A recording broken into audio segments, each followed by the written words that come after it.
Coucou les copains, j'espère que vous allez tous très bien aujourd'hui. Normalement, ce podcast sortira lundi. Je reviendrai de Paris, je serai trop joie. Bref, je vous raconterai sur les réseaux.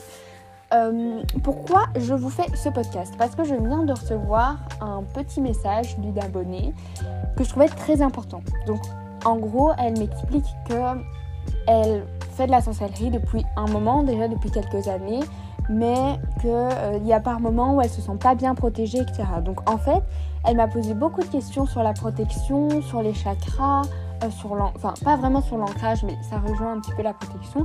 Et en fait, je me suis rendu compte que c'était un condensé des podcasts, mais je peux tout à fait comprendre que vous n'ayez pas forcément le temps d'écouter tous mes podcasts, surtout que je parle énormément. Donc là, j'aimerais faire un petit rappel et aussi vous dire que si vous avez des questions, vous pouvez me les poser. Si ça vous embête pas, j'en parlerai sur les podcasts parce que je pense que ça peut vraiment aider, surtout que vous avez tous un vécu différent, que vous voyez tous les choses différemment. Donc je pense que ça peut vraiment aider. Donc cette personne me disait que ça faisait 4 ans qu'elle pratiquait entre guillemets et qu'elle n'était pas vraiment à l'aise parce qu'elle avait peur que ces rituels ne fonctionnent pas, parce qu'elle se sentait pas tout à fait protégée, parce qu'elle aimerait travailler sur les chakras, etc. Je comprends tout à fait. Sachez qu'on est tous passés par là, vraiment. On a tous remis notre pratique en question, surtout moi et ça m'arrive encore. Et que c'est pas grave de ne pas pratiquer toutes les semaines. Sachez que la sorcellerie, comme je vous l'ai déjà dit, c'est pas un jeu, c'est pas aller à la plaine de jeu et jouer dans un bac à table. Ça demande de la préparation physique, de la préparation mentale, de la préparation énergétique. Et c'est normal de ne pas se faire des rituels tout le temps. Après, certains le font et c'est ok. En fait, chacun fait un petit peu comme il veut, mais j'aimerais juste dire aux personnes qui ne font pas de la sorcellerie tout le temps que c'est pas grave, comme c'est pas grave de ne pas fêter les sabbats à chaque fois qu'il y en a, ou les esbats, donc à propos de la lune, etc. Je vous parle de ça parce que moi j'ai eu une phase comme ça où je culpabilisais énormément de ne pas faire de rituels souvent, et quand je dis souvent, il y a des mois où j'en fais pas du tout, de ne pas avoir l'énergie de fêter les sabbats, ou de ne pas avoir l'énergie de faire de l'eau de lune, ou de simplement sortir mes pierres à la pleine lune. Je trouve que c'est important de vous partager mon vécu parce que je pense qu'on est beaucoup dans ce cas-là et qu'on en parle peu parce qu'on n'en parle pas sur les réseaux sociaux et que c'est pas un truc dont on va s'en vanter. Et c'est pour ça que je voulais vous faire ce podcast-là pour un petit peu vous partager mon vécu et que vous puissiez vous identifier et déculpabiliser. Parce que faire de la sorcellerie, comme je l'ai dit, ça demande beaucoup d'énergie. Il faut savoir que moi, je fais des rituels, n'importe quel rituel, mais j'en fais vraiment quand j'en ressens le besoin, quand je me dis que ça me ferait du bien, que ça me ferait plaisir et que ça devient essentiel. Je ne fais pas de la sorcellerie pour tout et n'importe quoi. J'ai ce truc où je me pose la question de est-ce que c'est vraiment important que je le fasse ? Est-ce que c'est essentiel ? Est-ce que c'est ma dernière solution ? Parce que, comme je vous l'ai dit, la sorcellerie, c'est génial, c'est passionnant, c'est hyper intéressant, mais ce n'est pas un jeu. Alors, je sais que c'est pas cool ce genre de phrase. Moi, ça me saoule quand j'entends ça, ou quand j'entends « oui, la sorcellerie, ça a changé, nanani, nanana ». Ça me saoule. On dirait les vieilles sorcières qui veulent pas avancer dans la vie et qui veulent pas avancer avec leur temps. Mais bon, bref, c'est un autre sujet. Mais il faut garder en tête que c'est vrai. La sorcellerie, c'est pas un jeu parce que quoi que vous fassiez, ça va avoir un impact. J'en ai fait un podcast sur le sujet, donc vous pourrez l'écouter. Mais quoi que vous fassiez, ça va avoir un impact, même si vous faites un rituel gentil, entre guillemets, parce que le mal et le bien n'existent pas, mais même si vous faites un rituel d'amour, sachez que ça va avoir un impact, que ce soit sur vous ou sur une autre personne sur Terre. Bref. Écoutez mon podcast sur le sujet si ça vous intéresse. Mais voilà. Moi, parfois, je me dis...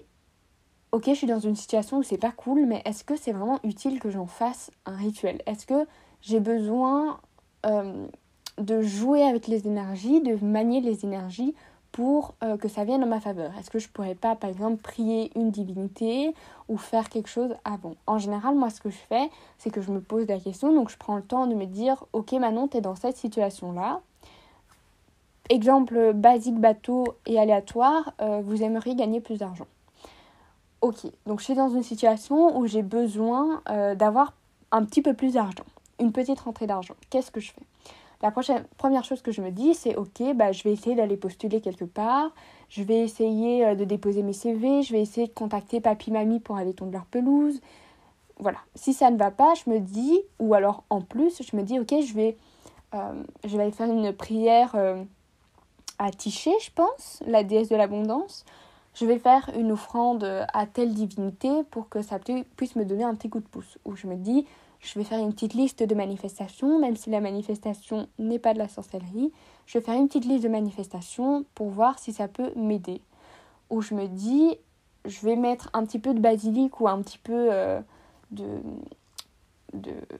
d'ingrédients qui ont des correspondances magiques d'abondance dans mon thé le matin. Vous voyez, quelques petits tips comme ça. Et ensuite, je me dis, purée, ça fonctionne pas, ça ne va pas. Ok, je vais peut-être pouvoir en faire un rituel. Mais vraiment, si c'est nécessaire, de chez nécessaire. Donc, je fais mon petit rituel d'abondance, etc. Et je vois si ça fonctionne ou si ça fonctionne pas. Mais tout ça pour vous dire que c'est aussi une des raisons pour lesquelles je ne fais pas de la sorcellerie tout le temps. Et que je ne fais pas de la sorcellerie pour tout et n'importe quoi. Parce que pour moi, ça reste important de me poser les questions avant. Parce que c'est bien de faire de la sorcellerie, mais si vos actions ne sont pas alignées à ce que vous souhaitez, ça ne va pas arriver. Après, ça, c'est dans mes croyances à moi. Dans mes croyances à moi, si vous souhaitez quelque chose, vous envoyez la demande à l'univers ou aux divinités, à toutes les entités supérieures que vous souhaitez.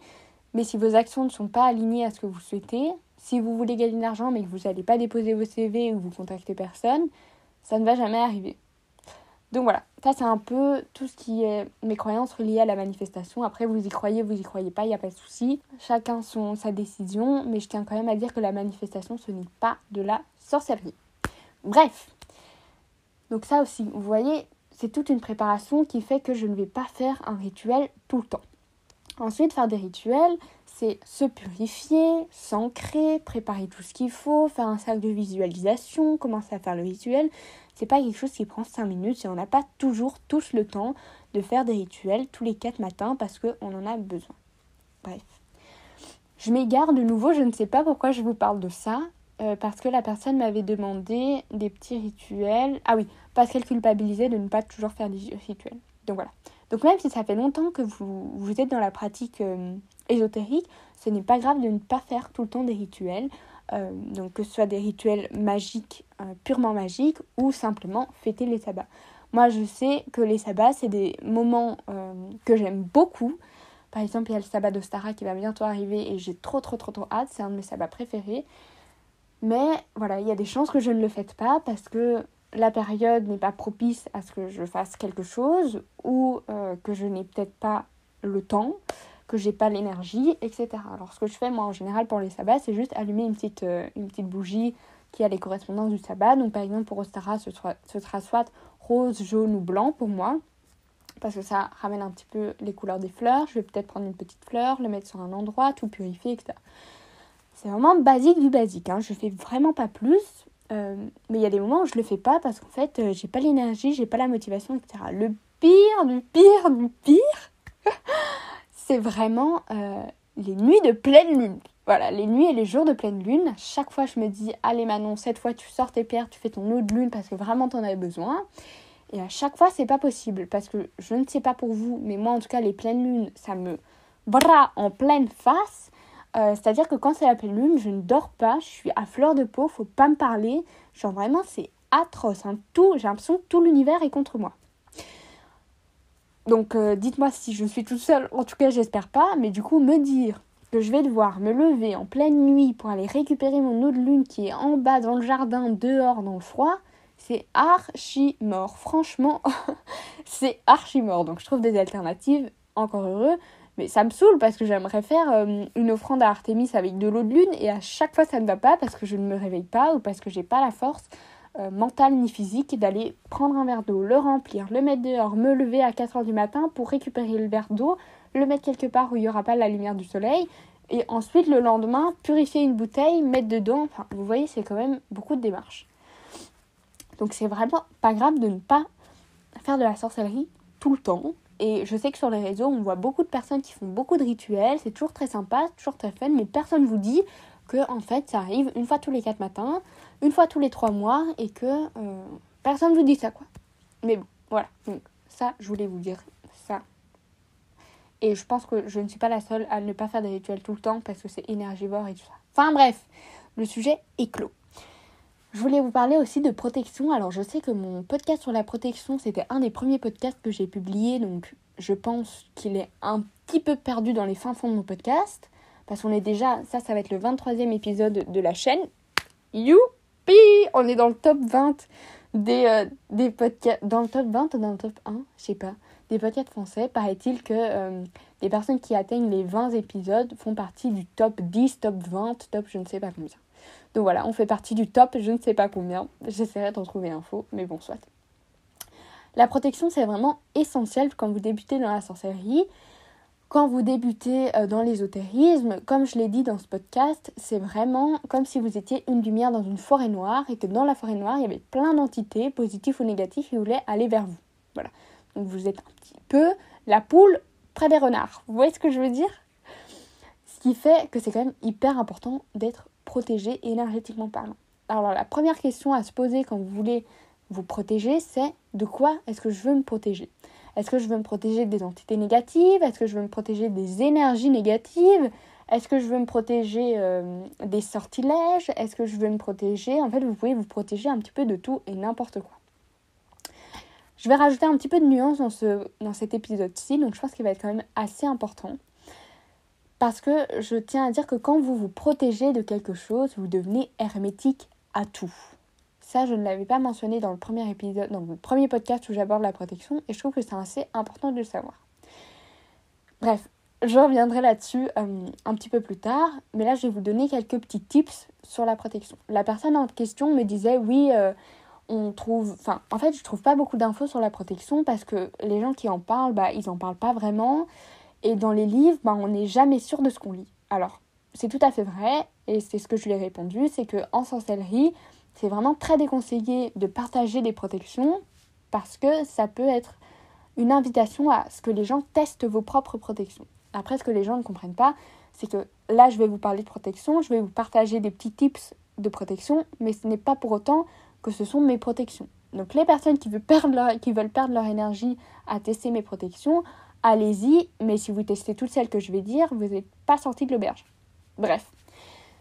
Donc je trouve que c'était intéressant de vous en parler parce que c'est vrai que c'est très très compliqué de trouver des infos sur les protections et que c'est quand même essentiel, c'est une des bases de la sorcellerie. Donc déjà pour faire une protection et pour tout rituel, il faut être ancré. Comme j'en ai parlé dans l'épisode sur les chakras, introduction aux chakras, être ancré c'est par rapport au premier chakra, donc au chakra racine. Être ancré, ça veut dire que votre esprit est dans votre corps. Voilà, donc c'est ma définition un petit peu spéciale.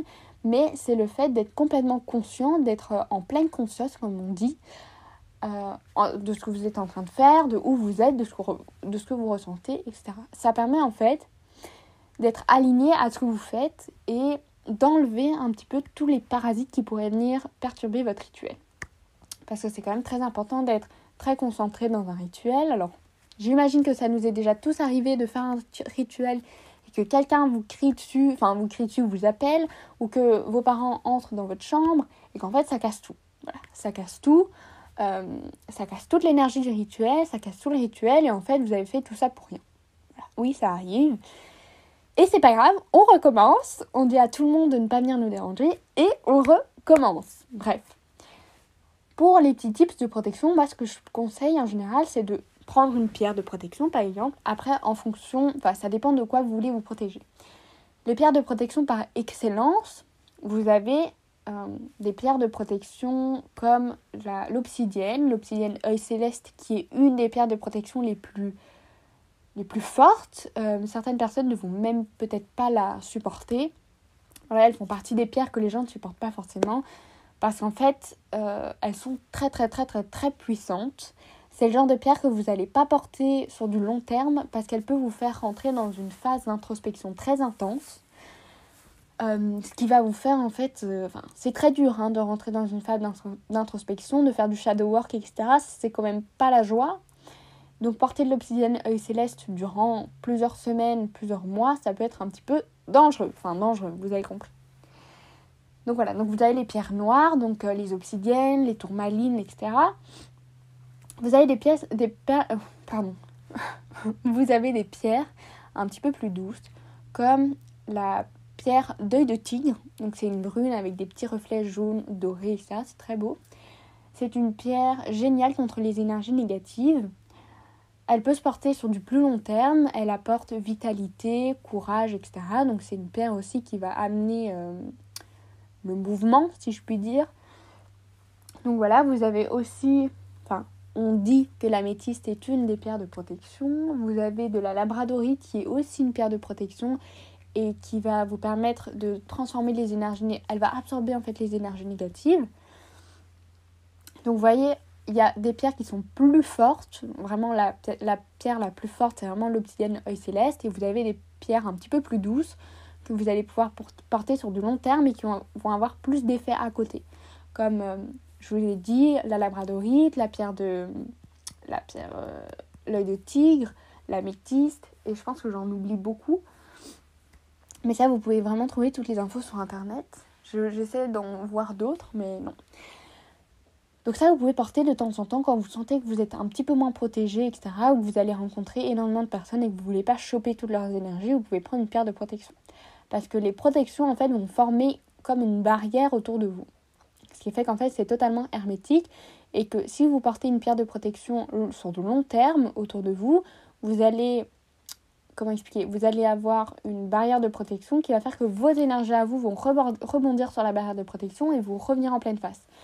Donc si vous êtes dans une période pas ouf et que vous avez des énergies pas ouf, ce qui peut arriver, je ne vous conseille pas de prendre des pierres de protection sur du long terme parce qu'en fait ça va juste amplifier vos énergies négatives et ça va être plus néfaste qu'autre chose.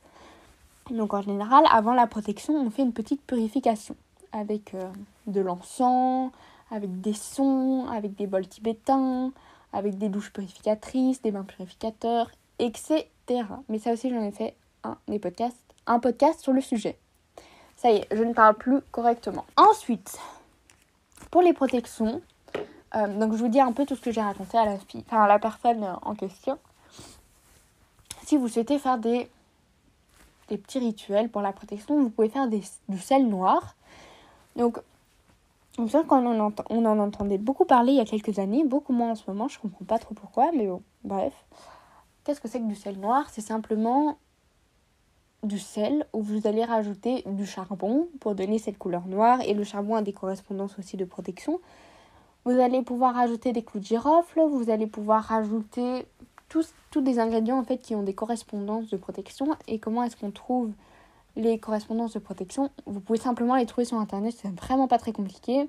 Juste comme d'habitude, croisez vos sources, ne vous fiez pas à une vidéo TikTok ou à un site internet ou à un livre, c'est beaucoup mieux de croiser ses sources. Bref. Donc là, je vous explique les rituels. Évidemment, vous savez très bien qu'on met une intention et on consacre les ingrédients. Voilà, ça c'est dit. Qu'est-ce que vous allez faire avec ce sel de protection ? Vous allez pouvoir l'utiliser en faisant des petits sigils de protection sur vos poignets ou en mettre, dans votre eyeliner ou simplement en mettant sur une bougie et en brûlant la bougie, allumant la bougie, bougie blanche ou bougie noire pour la protection et la pureté que vous allez laisser consumer. Donc ça reste un rituel, il faut faire un sac de protection autour de vous, autour de la bougie comme vous voulez. Petite purification, petit ancrage et vous faites ça. Comme d'habitude, vous mettez un témoin s'il vous plaît. Donc un témoin, qu'est-ce que c'est ? C'est une mèche de cheveux. Notez le nom de la personne ou votre nom sur un bout de papier, une photo, une signature, etc. Voilà, tout ce qui va permettre en fait au rituel de trouver la bonne personne et d'atteindre la bonne personne, que ce soit vous ou une personne tierce. Voilà, donc vous avez aussi des choses un petit peu plus douces au niveau de la protection. C'est par exemple avoir des petits coquillages, évidemment consacrés et avec une intention dedans. Je le répéterai jamais assez, mais avoir des petits coquillages autour de vous ou dans votre chambre ou là où vous voulez que l'espace soit en fait c'est quoi le verbe de protection ? Protéger, voilà, protéger. Des coquillages, des pommes de pin, ça aussi c'est très bien pour la protection, des pommes de pin, des petits bouts de cristaux, voilà.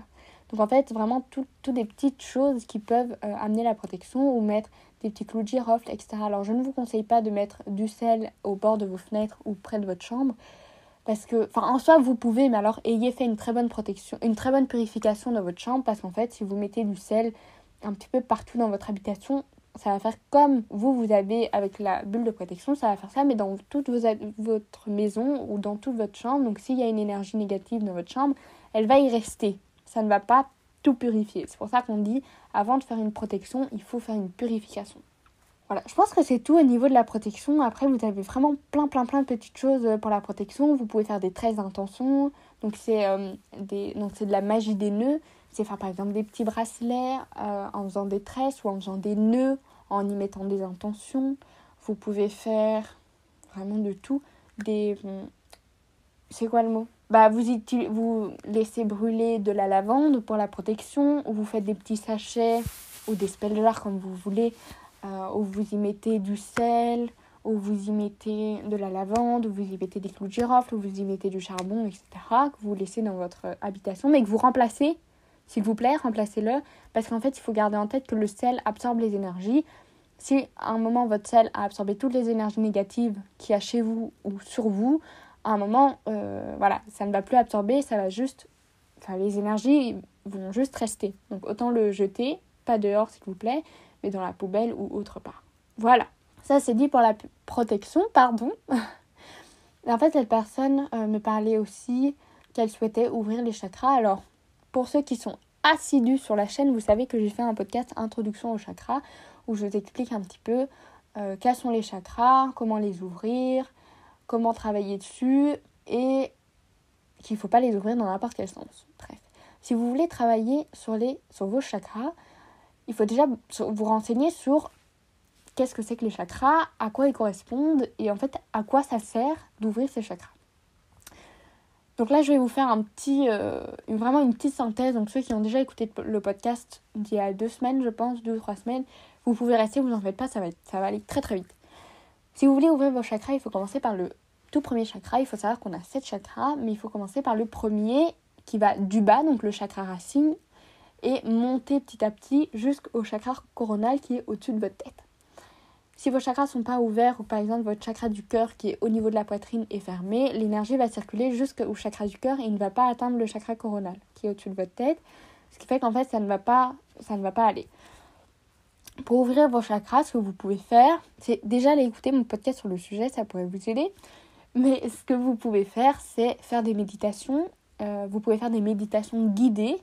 C'est beaucoup mieux que les méditations simples où vous êtes perdu. Moi, j'aime beaucoup les méditations guidées. Vous pouvez mettre des sons, des ondes sonores qui vont alimenter le chakra et qui vont ouvrir ou aligner votre chakra s'il est en excès ou s'il n'est pas aligné. Voilà.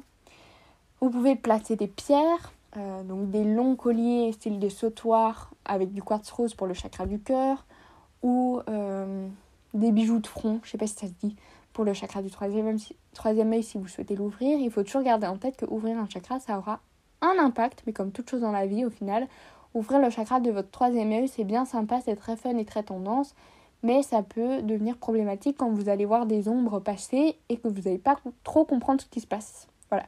Donc renseignez-vous toujours très bien sur les chakras, qu'est-ce que ça implique et comment on fait. Mais ouvrir un chakra, c'est vraiment pas très compliqué. Aligner ces chakras, c'est pas très compliqué non plus.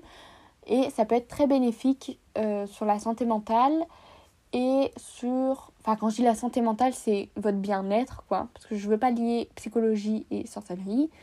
Donc ça peut avoir un impact sur votre bien-être et sur votre alignation, être aligné à ce que vous faites et à ce que vous dites. Voilà, pour les chakras, on en est là. Mais en fait, je pense que j'ai un peu fait le tour de tout ce que j'avais parlé avec cet abonné.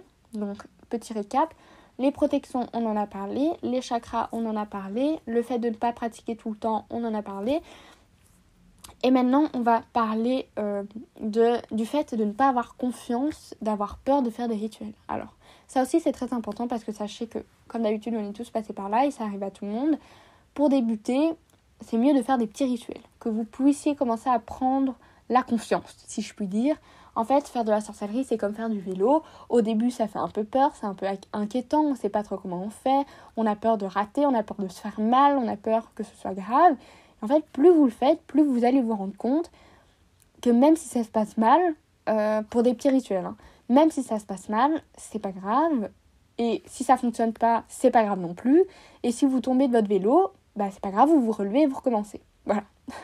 C'est peut-être un petit peu cash ce que je dis, mais en fait, faire de la sorcellerie, c'est de l'entraînement. Si vous ne pratiquez pas, vous ne saurez pas et vous n'apprendrez pas. Parce qu'on apprend de ses erreurs. Donc si un jour vous faites un rituel, un petit rituel basique, là je parle vraiment des rituels basiques, des petits rituels de protection, des petits rituels d'abondance, des petits rituels d'amour, je parle pas des gros rituels, j'en parlerai plus tard, mais voilà. Quand je parle de petits rituels, c'est allumer une petite bougie, faire une petite offrande à une divinité, consacrer des objets, voilà, rien de très très très très fou. Si vous faites ça et que votre rituel fonctionne pas bien, ou que fonctionne pas, c'est pas grave. Vous savez que ça n'a pas fonctionné, vous pouvez vous remettre en question, vous dire ok, pourquoi ça n'a pas fonctionné, peut-être que j'étais pas concentrée, peut-être que j'étais pas ancrée, peut-être que ça n'avait pas les bonnes correspondances, etc. C'est pas très grave.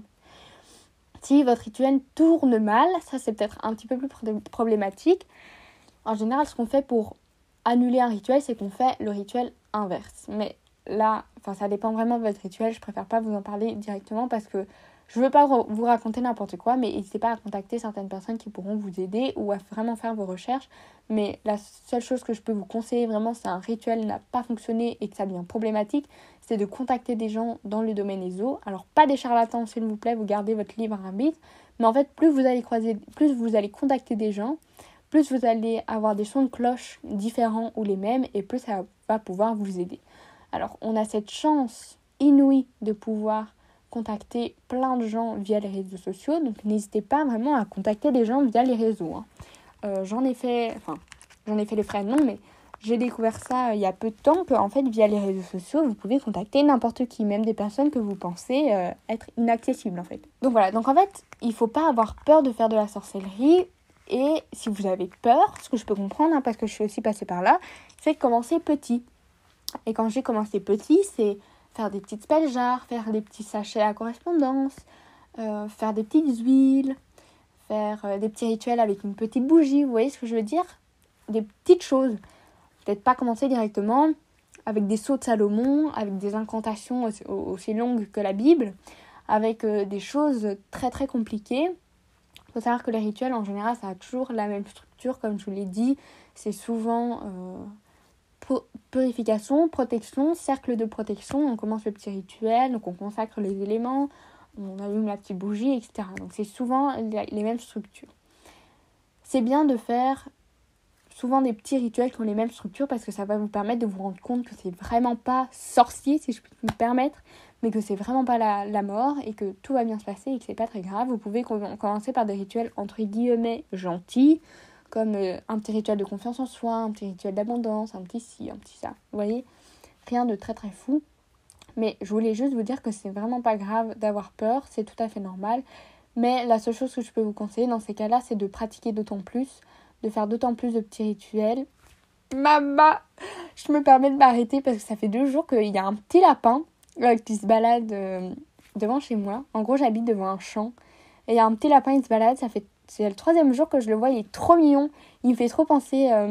En fait, ça me remplit de bonheur de voir des petits lapins comme ça qui sautent. Je trouve ça dans chou. Ah, c'est pas possible. Enfin bref, mais ça me remplit de bonheur parce que ça me rappelle tous les jours qu'en fait, Ostara arrive à grands pas.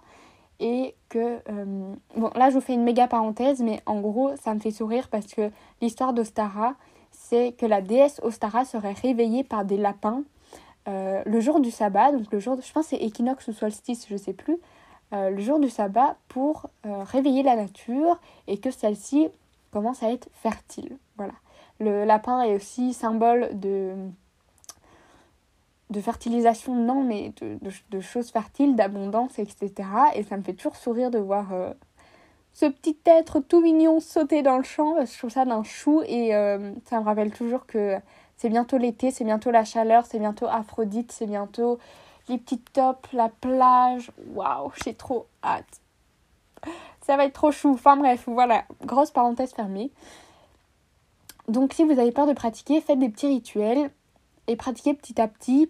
Vous n'êtes pas obligé de le faire tout le temps, comme j'ai dit en début de podcast, mais vous pouvez le faire de temps en temps quand vous en avez envie et je vous promets que ça va aller. Il faut juste avoir confiance en soi. Je sais que c'est quelque chose d'aussi compliqué en ce moment, mais je vous promets que ça ira si vous faites rien de fou, si vous faites attention aux correspondances que vous utilisez, si vous vous renseignez assez, si vous êtes protégé, je vous promets que vous n'arrivera rien du tout. Après, quand je parlais là tantôt de gros rituels, je parle vraiment de rituels où on commence à utiliser des sceaux de Salomon. Si on ne sait pas ce que c'est un peu chaud. Si on commence à invoquer des entités. invoquer ou évoquer. Bon, je ferai la différence un jour. Je sais que j'ai fait... En gros, il y a une différence entre les deux. Il me semble que invoquer, c'est inviter en vous une entité. Donc une entité qui va pouvoir prendre possession de votre corps durant un temps plus ou moins limité. Voilà, donc ça, ce sera peut-être un autre sujet. Mais faites bien la différence entre invoquer et évoquer. Si vous voulez en apprendre plus sur ce sujet, je vous conseille le livre Magie de la Terre des éditions d'Anaé. Ils en parlent extrêmement bien et c'est très très bien. Quand je dis une entité qui prend possession de votre corps, c'est que par définition vous devenez possédé, mais par définition il y a des personnes qui sont expérimentées là-dessus, donc ne faites pas ça quand vous débutez, je vous en supplie. Et ça peut permettre d'invoquer une entité comme une divinité ou quoi qui va pouvoir faire passer des messages ou aider lors de rituels et tout. Bref, ne faites pas ça. Si vous êtes débutant, c'est pas conseillé. Voilà, surtout si vous ne savez pas comment faire. Donc voilà, après, donc comme je le disais, pour les gros rituels, c'est vraiment des rituels où vous commencez à invoquer des entités, que ce soit des démons, des anges, des divinités. Vous pouvez invoquer et évoquer. Évoquer, il me semble que c'est plus vers l'extérieur. Donc vous allez inviter une divinité à venir donc dans votre cercle de protection, à venir vous rejoindre lors du rituel. Ça se fait. Même pour des petits rituels, entre guillemets, ça se fait. Où vous allez en fait inviter la divinité à venir dans votre cercle, à venir lors de votre rituel et à vous aider au bon développement du rituel. Alors sachez que c'est à peu près ce que vous faites quand vous faites des offrandes aux divinités. Vous invitez la divinité à venir sur l'autel et à vous écouter, etc. Enfin, en tout cas, c'est comme ça que moi je le vois.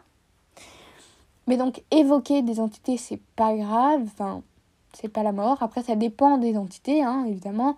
Vous allez évoquer, je sais pas, une divinité à peu près gentille. En fait, j'aime pas utiliser les mots gentil, méchant, bien, mal, parce que c'est tellement humain que dans le monde invisible, ça n'existe pas trop. Mais donc, imaginons que vous allez évoquer une entité style, je vais dire Aphrodite, ça va être peut-être moins dangereux, entre gros guillemets, ce que je suis en train de vous dire, c'est entre gros guillemets, hein. Ça va peut-être être moins dangereux que si vous invoquez Isis ou Hécate qui ont des énergies beaucoup plus, beaucoup plus sombres, beaucoup plus... Voilà. Mais quand je dis sombre, c'est de la belle sombreté, mais vous voyez ce que je veux dire, quoi, qui sont peut-être un petit peu moins... un petit peu plus impulsives, si je puis me permettre. Je ne sais pas trop comment l'expliquer sans offenser personne, ni offenser les divinités, s'il vous plaît, non. Mais voilà. Tout ça pour dire que faites attention à qui vous évoquez et à qui vous invoquez et renseignez-vous surtout sur ces deux termes qui sont ma foi très importants parce qu'on n'en parle pas du tout et que c'est bien sympa de dire « Ah ouais, j'ai invoqué telle divinité » en voulant dire que vous avez fait un rituel avec une divinité alors que quand vous invoquez, vous invitez à entrer dans votre corps. Voilà, comme ça vous le savez et vous ne vous faites pas surprendre. On est à 33 minutes de podcast. C'est extrêmement long, j'en suis désolée. En tout cas, j'espère que ce petit épisode vous aura plu. Comme d'habitude, si vous avez des questions, n'hésitez pas à me les poser sur mes réseaux sociaux que vous pouvez retrouver en bio de ce podcast. Et pour ceux qui me connaissent déjà, vous savez que je vous réponds toujours avec joie et plaisir. Donc n'hésitez pas à me poser des questions. Si ça vous dérange en fait que j'en parle sur le podcast, même si je ne donne ni nom ni information, dites-le moi aussi. Mais je trouve ça vraiment intéressant en fait de pouvoir vous répondre comme ça. En fait, je vous réponds en commentaire et de pouvoir en parler en podcast parce que ça peut vous permettre de vous identifier à la personne et peut-être que ça va en fait correspondre à votre situation ou que vous posez ces questions, etc. Et je peux tout à fait comprendre que vous n'ayez peut-être pas le temps ni l'envie d'écouter tous mes podcasts. Donc voilà, j'espère que ça vous aura aidé. Et merci encore pour votre soutien, merci pour vos abonnements, merci pour votre implication dans le podcast. Sachez que je vois que vous mettez des belles notes, que vous m'envoyez des messages, que vous répondez aux sondages. Ça fait vraiment extrêmement plaisir. Sur ce, comme d'habitude, n'hésitez pas à vous abonner, à laisser un petit commentaire ou à venir m'envoyer vos beaux messages, à laisser une jolie note et je vous fais plein de gros bisous. À la semaine prochaine. Bisous.